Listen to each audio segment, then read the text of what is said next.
우리 하나님이 예수님이 오늘 이곳에 오신 우리 성도님들, 또 유튜브로 또 예배드리시는 모든 성도님들 단 한 분도 버리지 아니하시고 끝까지 포기하지 아니하시고 너무나 사랑하신다라는 거예요. 내가 싫어하고 나랑 안 맞는 그 사람조차도, 우리가 손가락질하는 그 사람조차도 하나님은 포기하지 않고 사랑하십니다. 그렇기 때문에 여기 계신 모든 분들 그리스도 안에서 또 사랑하시길 주님의 이름으로 축복합니다. 어렵죠, 사랑한다라는 게. 주님의 명령이십니다. 하나님의 명령입니다. 그 명령에 순종하실 때 오늘 또 속죄 공과에 있는 성전을 재건하다라는 제목을 통해서 하나님께서 이스라엘 백성들을 통해서 성전 재건의 역사를 또 허락하신 것처럼 저와 여러분의 삶도 혹시 나의 무너진 성전이 있다고 한다면 오늘 말씀을 통해서 우리의 무너진 성전이 회복되어지고 또 재건의 역사를 통해서 하나님의 은혜와 사랑을 누리시기를 간절히 소망합니다. 잠깐 재미난 말씀을 드리면 한국인과 외국인의 어떤 비유적인 우스갯소리입니다만 보통 보면 우리 한국 사람들은 외국 가도 보면 외국 사람들이 빨리 이런 걸 많이 하더라고요. 좀 급한 게 좀 물론 다 급한 분들은 아니지만 보통 그렇다는 얘기죠. 하나의 예를 들면 잘 아실 거예요. 자판기 커피를 뽑을 때 우리 한국 사람과 외국 사람들의 차이가 있어요. 자, 한국 사람들은 자판기를 누릅니다. 그리고 손을 갖다 넣습니다. 컵을 기다리다 가끔은 튀어서 손이 뜨겁습니다. 외국 사람들은 그냥 기다리죠. 우리는 그냥 손 넣고 그러다 가끔 커피도 막 튀어서 뜨거워 막 이렇게 꺼내고 이런 차이가 있고요. 또 사탕 먹을 때도 외국 사람들은 천천히 쪽쪽 빨아 먹는데 우리나라 사람들은 막 아그작아작 씹어 먹고 때로는 이빨도 부러집니다. 또 아이스크림 먹을 때 외국 사람들은 이렇게 음미하면서 혀를 이렇게 하게 먹는데 우리는 막 그냥 막 넣다가 가끔은 막 그 차가운 때 머리 뒤통수가 막 아프고 막 이런 형태들이 있죠.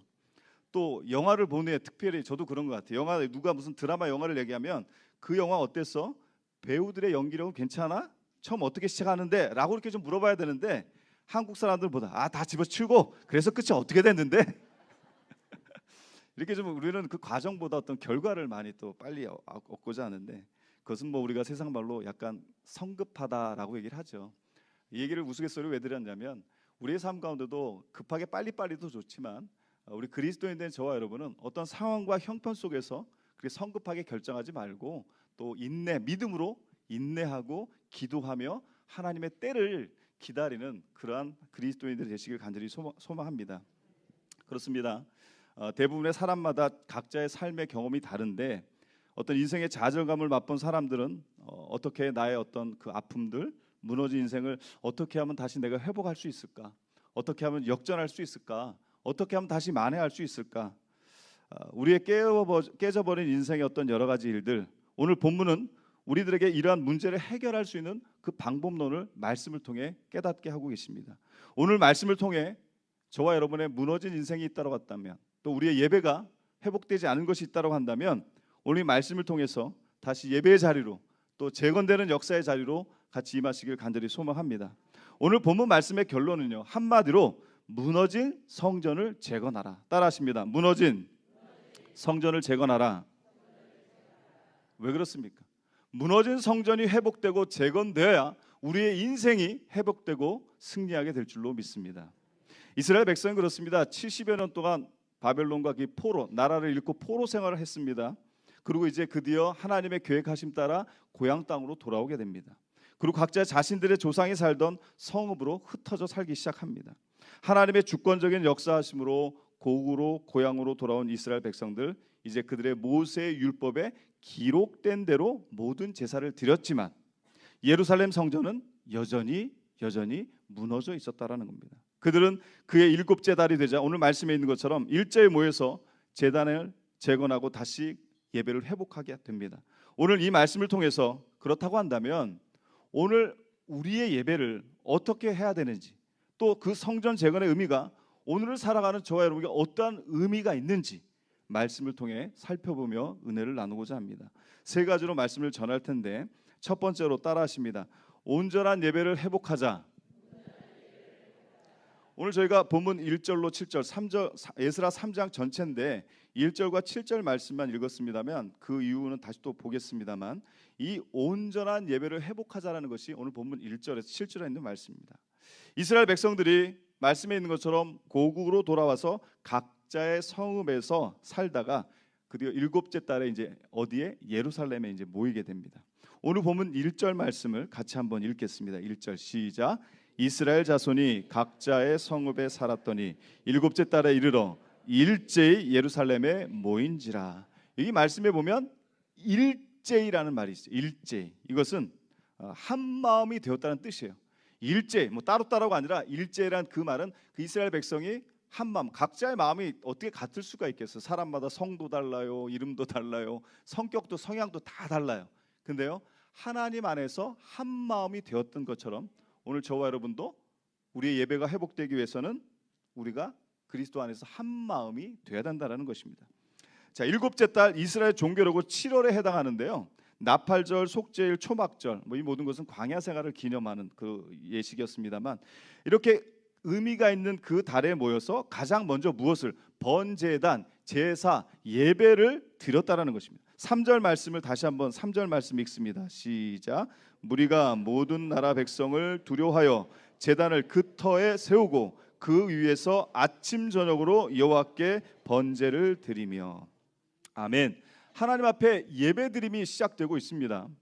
아침 저녁으로 이렇게 예배를 드린 이 번제라는 것은요, 그냥 뭐 제물을 이렇게 불태우는 거기서 끝나는 것이 아니라 다 일일이 각을 뜨는 겁니다. 다 그 제물에 각을 떠서 그렇게 또 하나님 앞에 드려지는 거예요.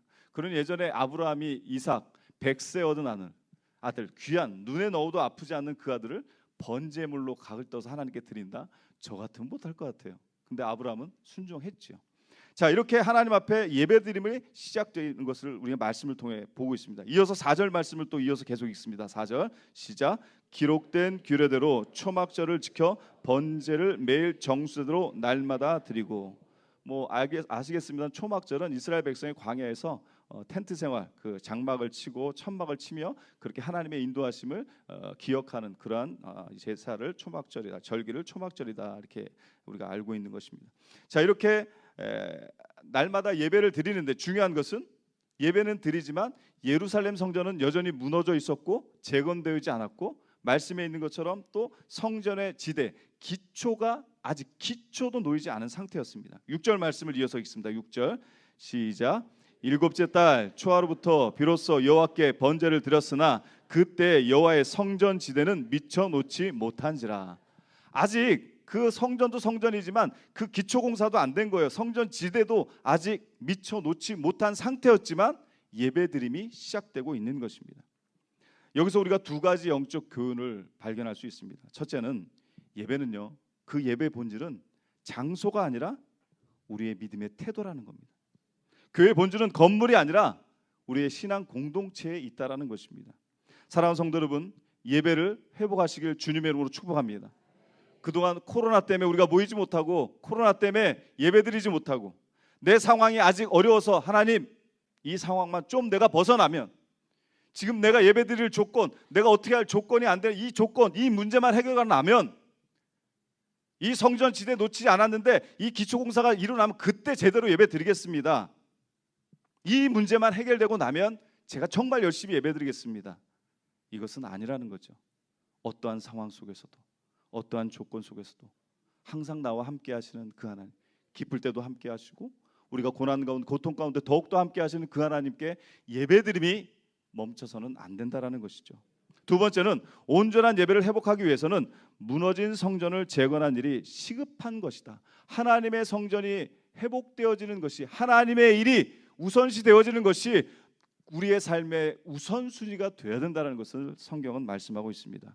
그것이 바로 성전 재건의 선한 동기가 되어서 하나님이 에사를 통해서 역사하셨던 것처럼 오늘 우리의 삶도 동일하게 우리의 예배가 회복되는 그 중심에 우리 성도님들의 믿음이 있어지시길 주님의 이름으로 축복합니다. 그러면 두 번째, 성전을 재건하기 위해서 우리의 온전한 예배가 어떠한 상황과 조건 속에서 회복돼야 되는 것처럼 두 번째 따라하십니다. 한 마음으로 하나가 되자. 참 너무 좋은 말씀이고 일리가 있는 말씀이에요. 한 마음 되시길 소망합니다. 근데 우리가 교회 안에서도 한 마음 되지 못할 때가 많아요. 제 마음 다르고 우리 성도님들의 마음 다르고, 김 권사님 마음 다르고, 이 권사님 마음 다르고, 장로님 마음 다르고, 집사님 마음 다르고, 내 마음대로 내 뜻대로 가면 좋지만 그러지 않을 때가 많죠. 이처럼 이스라엘 백성이 그러한 가운데 한 마음이 되었다라는 것은 결국은 오늘을 사는 저와 여러분도 하나님이 우리 수의교회, 우리 믿음의 백성들에게 동일하게 그 한마음 되기를 원하신다라는 것입니다. 각 성읍에 흩어져 살던 이스라엘 백성들 일곱째 달에 모여 예루살렘에 모이게 됩니다. 그들은 모두 일제히 한 마음이 되어서 제단을 쌓고 번제를 드림으로 하나님께 예배를 드렸습니다. 이스라엘 백성들이 예배를 회복하는 과정에 보여준 것은 연합입니다. 하나가 되는 것이었습니다. 그 하나가 되는 것 바로 하나님이 기쁘시게 받는 예배가 된다는 것이죠. 오늘 9절 말씀 다시 한번 또 읽겠습니다. 9절 말씀 아까 읽진 않았지만 9절 같이 읽습니다. 시작. 일제히 일어나 하나님의 성전 일꾼들을 감독하니라. 네, 9절 하반절에 있는 거죠. 여기도 보면 아까 1절에도 보니까 일제히 예루살렘에 모였다. 한 마음 되어서 예루살렘에 모인 것처럼 9절 말씀에도 보면 한 마음이 돼서 일어나 하나님의 성전 일꾼들을 감독했다. 일제히 결국 한 마음이 된 것을 성경은 말씀하고 있습니다. 오늘 우리 교회도 마찬가지입니다. 교회 안에서 사람이 있는 모임인지라 갈등이 있죠. 왜 문제가 없겠습니까? 한 마음 될 때도 있지만 한 마음 되지 못할 때가 있죠. 교회 안에서 생기는 많은 갈등, 사소한 의견의 차이잖아요. 어찌 보면 사랑하는 성도 여러분, 나만의 의견을 고집하지 마시고 때로는 그 나만의 의견이 아니라 그것을 다 받아들일 수 있는 겸손의 사람이 되시길 축복합니다. 이렇게 전하는 저도 참 부끄럽습니다만 겸손한 사람이 되시기 바랍니다. 그리고 다른 사람의 잘못을 용납하고 이해하는 기왕이면 넓은 마음의 사람이 되시길 축복합니다. 겸손의 사람, 넓은 마음의 사람 너무 좋지만 그러지 못할 때가 있죠. 나는 못합니다. 그러나 내 안에 성령님이 계시면, 내가 죽어주고 내 안에 성령님이 계시면 겸손한 사람으로 또 마음 넓은 마음의 사람으로 세우실 줄로 믿습니다. 그러한 사람이 되시길 축복합니다. 우리 앞뒤좌우로 한번 이렇게 선포합니다. 그런 사람이 됩시다. 만약에 이게 안 되면요, 마늘이라도 많이 드세요. 마늘 많이 드시고 사람 되시면 돼요. 이게 또 이해 안 되신 분들은 나중에 물어보십시오. 센스가 있는 분들은 이해 되시는데. 자, 사도 바울도요, 하나님의 백성들이 한 마음 한 입으로 연합을 이룰 때 하나님이 기뻐 받으신다라고 말씀하고 있습니다. 로마서 15장 5절로 6절 말씀인데 자막 보시면서 한번 같이 읽겠습니다. 시작. 이제 인내와 위로의 하나님이 너희로 그리스도 예수를 본받아 서로 뜻이 같게 하여 주사 한 마음과 한 입으로 하나님 곧 우리 주 예수 그리스도의 아버지께 영광을 돌리게 하려 하노라. 아멘. 서로의 뜻이 다른 것이 아니라 서로의 뜻이 같게, 그리고 한 마음과 한 입으로 이렇게 하나가 될 것을 사도 바울도 증거했던 것처럼 오늘 저와 여러분도 그 말씀에 순종하시길 간절히 축복합니다. 하나님께서 원하시는 그 성전 재건의 모습은 하나님의 백성들이 어떻게 하나가 되는 모습을 원하신다는 것입니다. 사랑하는 성도 여러분, 다른 마음이 아니라, 내 마음이 아니라, 누구의 마음이 아니라 그리스도의 마음으로 하나가 되셔서 무너진 성전이 회복되심을 믿으시길 축복합니다. 이처럼 우리의 온전한 예배가 회복되어질 때 성전이 재건되는 것이고, 일제히 한 마음으로 이스라엘 백성이 나갔을 때 성전이 재건됐던 것처럼 오늘 우리 믿음의 공동체도 그리스도 안에서 한 마음이 될 때 성전이 재건될 줄로 믿습니다. 끝으로 세 번째, 오늘의 결론의 말씀입니다. 너무나 중요한 말씀이죠. 한번 따라하십니다. 하나님께 감격하자. 이 감격으로 하나님 앞에 예배를 드려야 된다는 거죠. 내 받은 은혜가 너무나 감사하고 너무나 소중해서 그 받은 은혜의 감격을 담아서 하나님께 경배하는 것이 거룩한 예배인 것입니다. 드디어 성전의 기초를 놓게 됩니다. 우리 본문 10절 말씀을 같이 한번 자막 보시면서 읽겠습니다. 시작. 건축자가 여호와의 성전의 기초를 놓을 때 제사장들은 예복을 입고 나팔을 들고 아삽 자손 네이 사람들은 제금을 들고 서서 이스라엘 왕 다윗의 규례대로 여호와를 찬송하되. 아멘.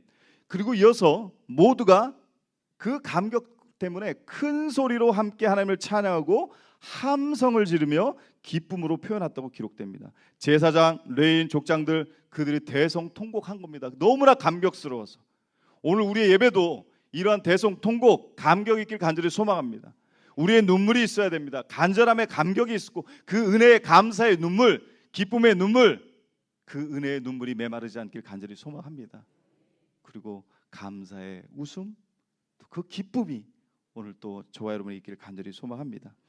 오늘 보면 12절로 13절 말씀 또 자막 보시면서 천천히 읽겠습니다. 시작. 제사장들과 레위 사람들과 나이 많은 족장들은 첫 성전을 보았으므로 이제 이 성전의 기초가 놓임을 보고 대성통곡하였으나 여러 사람은 기쁨으로 크게 함성을 지르니 백성이 크게 외치는 소리가 멀리 들리므로 즐거이 부르는 소리와 통곡하는 소리를 백성들이 분간하지 못하였더라. 아멘. 이것을 한번 머리로 그려보세요. 얼마나 감격스럽겠어요. 아직 성전은 무너져 있지만, 성전 지대가 아직 놓여지지 않은 상황이지만, 그 70여 년 동안 포로 생활하며 그 하나님께서 자기들을 인도하셔서 고향 땅에 돌아와 아직 환경과 조건과 상황이 여유롭진 않지만, 여의진 않지만 하나님께 예배를 드림이, 하나님 앞에 거룩하게 예배 드림이 그들의 삶 가운데 임한 것을 그들이 너무나 감격해서 하나님께 드린 겁니다. 이 예배를 우리 하나님이 어찌 아니 기뻐하시겠습니까? 그러한 믿음의 백성들의 삶과 영혼을 어찌 아니 회복시켜 주시겠습니까? 오늘 저와 여러분의 영과 육이 회복되길 주님의 이름으로 간절히 축복합니다. 우리의 감격이 있어야 되는 거죠. 내가 받은 은혜, 나 같은 죄인 살려주시는 거, 예수님이 하나님이 천지를 창조하시고 우리를 너무나 사랑하여 예수님 이 땅에 보내셨고, 그 예수님 내가 믿어서 영생 받고 천국 백성 삼았고 믿음으로 의롭다 칭함 받고, 이렇게 머리로 아는 게 우리의 믿음이 아니라는 거죠. 오늘 우리 안에 그 간절함이 식어지지 않길 간절히 소망합니다. 나 같은 죄인이 뭐길래, 내가 뭐가 아쉬우셔서 하나님이 나를 포기하지 않고 그 예수님이 내 죄를 대신하셔서 십자가에서 우리가 경험하고 상상할 수 없는 그 십자가의 고통과 고난을 몸소 감수하시며 우리를 포기하지 않는 그 십자가의 사랑, 그 은혜만으로도 우리는 일평생 감사드릴 이유가 있는 거 아니겠습니까? 영원한 생명 주셔서 저 천국 백성 삼아 주신 거, 이 땅의 삶은 유한하지만 아직 우리는 가진 않았지만 믿음을 통해 저 천국에서 영원토록 주님과 함께, 우리 성도님들 천국 시민 되실 때 우리 하나님, 우리 주님 천국 문 활짝 여시고 우리를 품어주시는 그것만 생각해도 이것이 믿음 없이는 안 되잖아요. 우리가 그토록 바라는 거, 사도 바울이 배설물로 여겼던 거, 명예, 권력, 물질, 남보다 힘이 있고 남보다 물질이 더 많고 남보다 무슨 권세가 더 있어야 되고, 내 자녀들이 신앙은 뭐 나중에 잘 풀리면 그때도 되니까 주일을 성수하는 것보다 학원 가는 거, 좋은 직장 취직할 때까지 기다려주는 거 아니죠. 대통령이란 막강한 권한이 있다고 되나요? 아니죠. 대기업 재벌 총수에서 물질을 통해 어떻게 할 수 있는 거, 세상의 것은 할 수 있지만 하나님의 것은 할 수 없습니다. 내가 비록 못 배우고 가진 거 없고 건강이 없어도 주님을 향한 그 믿음의 백성을 하나님은 포기하지 않으시고 축복하신다라는 거예요. 그럼 오늘 우리의 자녀들, 오늘 우리의 다음 세대들이 무엇의 가치를 두고 살아가야 됩니까? 아직도 하나님의 백성들이 땅의 가치에 매여 있다면 저희는 다시금 하늘의 가치로 바꿔야 되는 것입니다. 내 자녀의 가장 귀한 것은 다른 거 없습니다. 예수님을 아는 겁니다. 하나님을 아고 예배하는 거고, 그 심령에 나 같은 죄, 나를 사랑하시는 하나님이 계시는구나, 예수님이 나를 너무나 사랑하시는구나. 내 자녀들이, 오늘 저와 여러분도 그 감격이 있어야 된다라는 거죠. 그거요, 나중에 좋은 대학 가고 나중에 좋은 직장 구하고 살림 넉넉해지고 형편되면 귀하면 폼나게 살아야죠.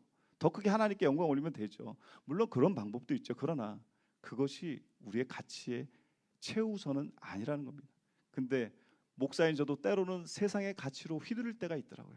그러나 그럴 때마다 말씀을 통해 회복하시길 간절히 소망합니다. 이 예배드림이 얼마나 기쁨입니까? 그 감격입니까? 저희 개인적인 얘기를 해서 말씀을 드려 죄송합니다만, 저희 딸이 이제 영국에 있어서 이제 좀 있으면 오겠지만 이제 한 5년의 시간을 보내고, 그 영상으로 저희 딸이 얘기한 거, 제가 얼마 전에 새벽 기도 때 말씀드렸습니다만 말씀 묵상을 하자 그러더라고요. 저는 저희 아이들에게, 제가 목사이기 때문에 저희 지극히 개인적인 겁니다. 어떤 그 신앙생활에 스트레스를 주고 싶지 않았어요. 본인들이 알아서 하길 원했지, 제가 막 신앙적으로 저희가 목사이기 때문에 너희는 목사의 자녀 이런 거 저는 싫었거든요.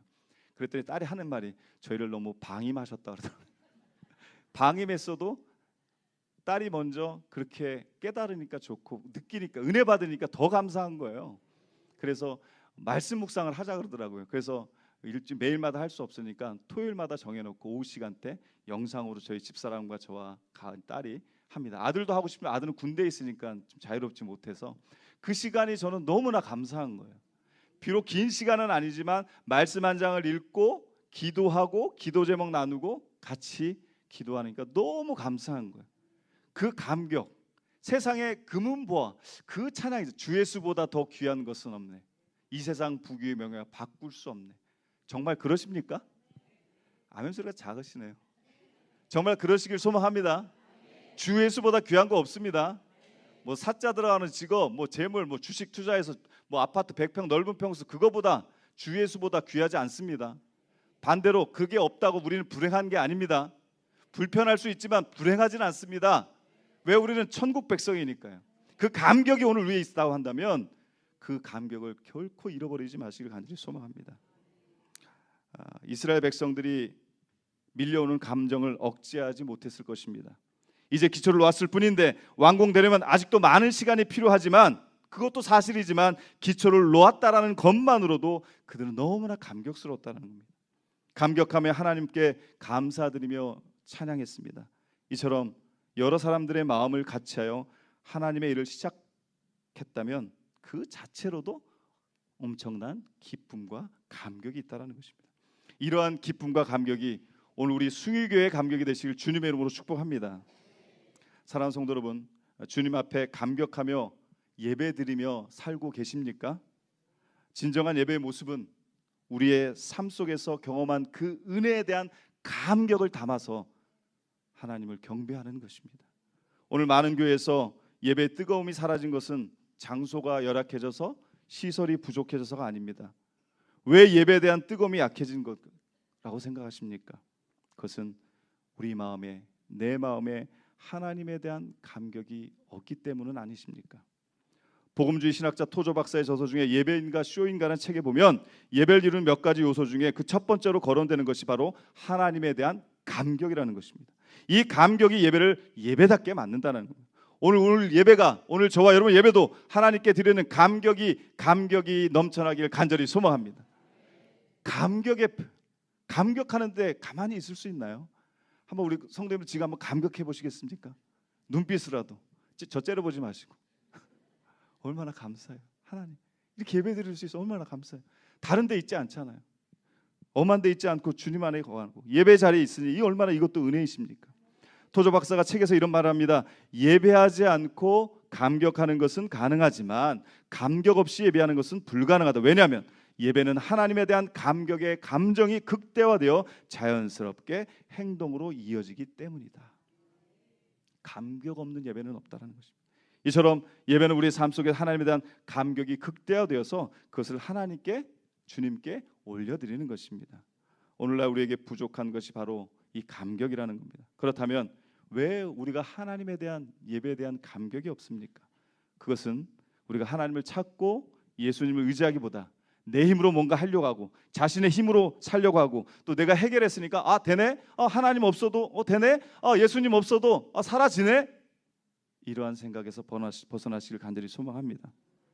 하나님에 대한 감격이 아니라 자신에 대한 감격에 빠지지 않아야 되는 것입니다. 사랑하는 성도 여러분, 하나님의 일하심에 대한 감격으로 예배드리시길 주님의 이름으로 축복합니다. 다 같이 고백하시겠습니다. 하나님, 나의 마음에 하나님에 대한 감격이 식어지지 않게 하옵소서. 네, 아멘. 오늘의 말씀을 마치고자 합니다. 사랑하는 성도 여러분, 오늘 우리의 무너진 성전이 재건되길, 회복되길 소망합니다. 그러기 위해서 우리의 예배가 반드시 회복되어야 됩니다. 그리고 주 안에서 하나가 되어야 됩니다. 또한 하나님께 감격하며 살 때 회복됩니다.